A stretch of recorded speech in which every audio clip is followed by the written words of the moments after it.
अस्सलाम वालेकुम, मैं हूं हस्साम रहमान। आज का हमारा टॉपिक ऑफ डिस्कशन है इलेक्ट्रिक फ्लक्स। फ्लक्स कहते हैं टू फ्लो, यानी अगर किसी पाइप में से पानी गुजर रहा है तो हम कहेंगे इट्स ए वाटर फ्लक्स। अगर उसमें से गैस गुजर रही है तो हम कहेंगे गैस फ्लक्स। और अगर इलेक्ट्रिक चार्जेस गुजर रहे हैं तो हम उसे कहेंगे electric flux. When we place an element of area in electric field, फर्ज करेंगे इलेक्ट्रिक फील्ड लाइंस हैं, यानी इलेक्ट्रिक फील्ड है जिसके अंदर हम कोई एरिया रख देते हैं। Some of the lines of force pass through it, और कुछ लाइंस जो सी हैं यानी इलेक्ट्रिक फील्ड लाइंस उस एरिया में से गुजरेंगी। तो जो लाइंस उस एरिया में से गुजर रही हैं हम कहेंगे उस एरिया में से गुजरने वाला वो क्या है, इलेक्ट्रिक फ्लक्स। जैसा कि हमने कहा पाइप में से पानी गुजरता है तो वाटर फ्लक्स, तो उस एरिया में से इलेक्ट्रिक फील्ड ऑफ लाइंस गुजर रही हैं तो यानी लाइंस ऑफ फोर्स गुजर रही हैं तो वो कहलाएगा electric flux. The number of field lines passing through a certain element of area, यानी उस खास एरिया से कितनी लाइंस गुजरती हैं, नाउन एज इलेक्ट्रिक फ्लक्स, उसको हम इलेक्ट्रिक फ्लक्स कहेंगे। थ्रू दैट एरिया, उस एरिया से गुजरने वाला इलेक्ट्रिक फ्लक्स कहेंगे। It is usually denoted by a Greek letter psi, इसको ये साई से रिप्रेजेंट करते हैं। For example a flux psi through an area A, यानी फर्ज करेंगे हमारे पास एरिया ए है, इससे जो फ्लक्स गुजर रहा है वो है 4, यानी 4 फील्ड ऑफ फोर्स गुजर रही है। वाइल थ्रू बी इज 2, जबकि वही एरिया हमने बी पॉइंट पे रखा तो उसमें से 2 फील्ड ऑफ फोर्स गुजर रही है तो उसका फ्लक्स कितना होगा, 2, इसका 2 और इसका 4। अब वो कह रहे हैं in order to give quantitative meaning to the flux, यानी इस फ्लक्स को हम अगर क्वांटिटेटिवली मेजर करना चाहें तो फिर वो कह रहा है कि ये जो फील्ड लाइंस हैं यानी इलेक्ट्रिक फील्ड लाइंस, उसको हम इस तरह से ड्रा करते हैं कि यूनिट एरिया और फील्ड लाइंस आपस में परपेंडिकुलर हों। मतलब यहां पे देखें ये इलेक्ट्रिक फील्ड लाइंस आपको रेड कलर में नजर आ रही हैं, उनकी डायरेक्शन इस तरफ है, जबकि हमारा एरिया क्या है, परपेंडिकुलर। तो जब हम फील्ड लाइंस और एरिया को परपेंडिकुलर रखते हैं तो फिर हमें क्वांटिटी के अंदर फ्लक्स जो है वो मेजर करने को मिल जाता है। तो उसका फार्मूला ये होगा कि फ्लक्स ये साई ई से मुराद है इलेक्ट्रिक फ्लक्स, यानी ये साई ई इलेक्ट्रिक फ्लक्स को रिप्रेजेंट कर रहा है, इक्वल टू ई से मुराद है इलेक्ट्रिक इंटेंसिटी और ए से मुराद है यूनिट एरिया। यानी ये फ्लक्स जो है बराबर होगा उस यूनिट एरिया में से, उस यूनिट एरिया में से की कितनी इलेक्ट्रिक इंटेंसिटी है, यानी उसमें से कितना फील्ड ऑफ फोर्स गुजर रही है, क्योंकि फील्ड ऑफ फोर्स दरअसल इलेक्ट्रिक इंटेंसिटी ही होता है ना, यानी इलेक्ट्रिक इंटेंसिटी की को ही रिप्रेजेंट करती हैं इलेक्ट्रिक फील्ड लाइंस या फील्ड ऑफ फोर्स। तो लिहाजा इलेक्ट्रिक फ्लक्स होगा उस यूनिट एरिया में से गुजरने वाला इलेक्ट्रिक फील्ड।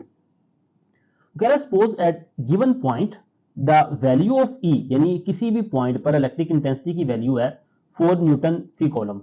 वो आपके पास जो पॉइंट है फर्ज करें 1 मुरब्बा मीटर है, तो वो 4 न्यूटन फी कॉलम, तो इसका मतलब है वहां से गुजरने वाला जो फ्लक्स है वो कितना है, 4, यानी वहां से 4 फील्ड ऑफ लाइंस जो सी गुजर रही हैं, 4 जो सी हैं वो इलेक्ट्रिक फील्ड लाइंस वहां से गुजर रही हैं। नेक्स्ट हम देखते हैं in order to establish relationship between electric flux, electric intensity and area, यानी इन 3 चीजों के दरमियान हम रिलेशनशिप बनाएंगे।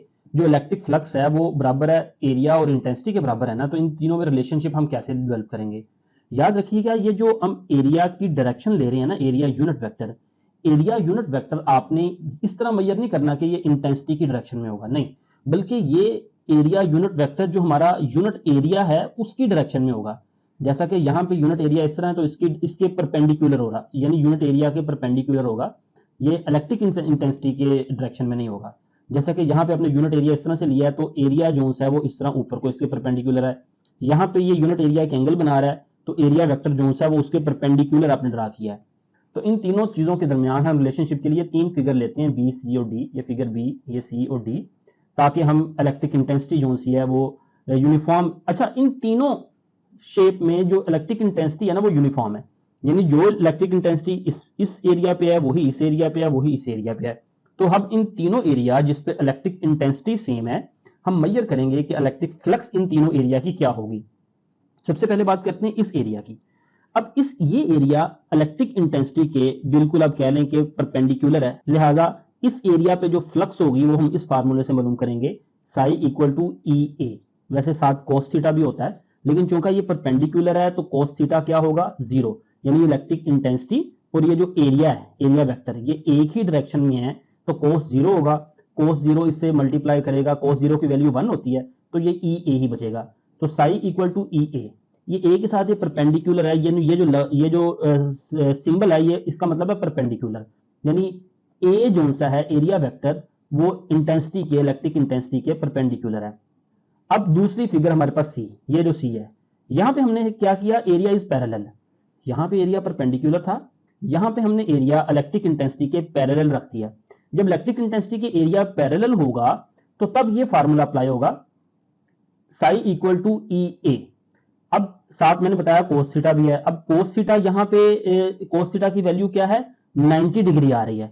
यानी यहाँ पे देखिए ना, एरिया इसके इलेक्ट्रिक इंटेंसिटी के 90 डिग्री के वैल्यू पे है और कोस 90 की वैल्यू होती है 0, और 0 जब ई ए से मल्टीप्लाई होगा तो वो 0 हो जाएगा।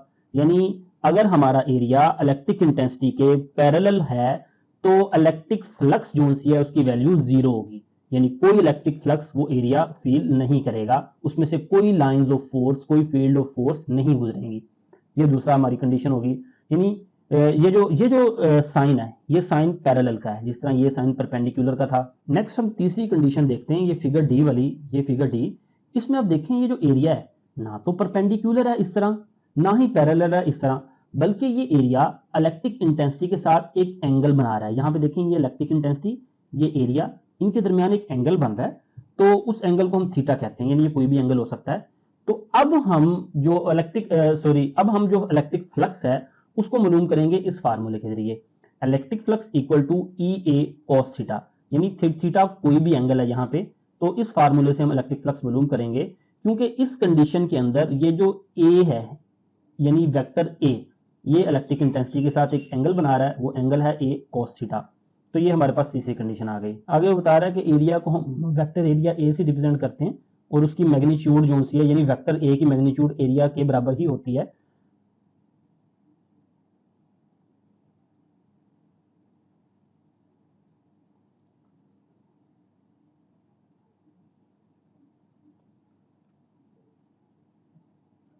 फाइनल में हम अगर देखें तो कह रहा है कि इलेक्ट्रिक फ्लक्स किसी भी पैच, कोई फ्लैट सरफेस है ना, तो उसका इलेक्ट्रिक फ्लक्स हम जो मालूम करेंगे वो दरअसल डॉट प्रोडक्ट होता है।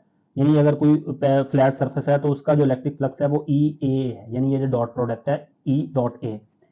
और ये जो थीटा है यानी ई ए कॉस थीटा, जो थीटा है वो एंगल है किसके दरमियान, वो इलेक्ट्रिक फील्ड लाइंस और एरिया के दरमियान। यानी ये थीटा उन इलेक्ट्रिक फील्ड लाइंस और वो जो एरिया है उसके दरमियान एंगल है, वो कुछ भी हो सकता है। लास्ट में वो कह रहा है कि इलेक्ट्रिक फ्लक्स एक स्केलर प्रोडक्ट है, लिहाजा ये एक स्केलर क्वांटिटी है, तो इसका ऐसा यूनिट होगा न्यूटन मुरब्बा मीटर फी कॉलम। तो ये था आज का टॉपिक, उम्मीद है आपको समझ आई होगी। फीडबैक जरूर दीजिएगा। मिलते हैं नेक्स्ट लेक्चर के साथ। अस्सलाम वालेकुम वरहमतुल्लाहि वबरकातुहू।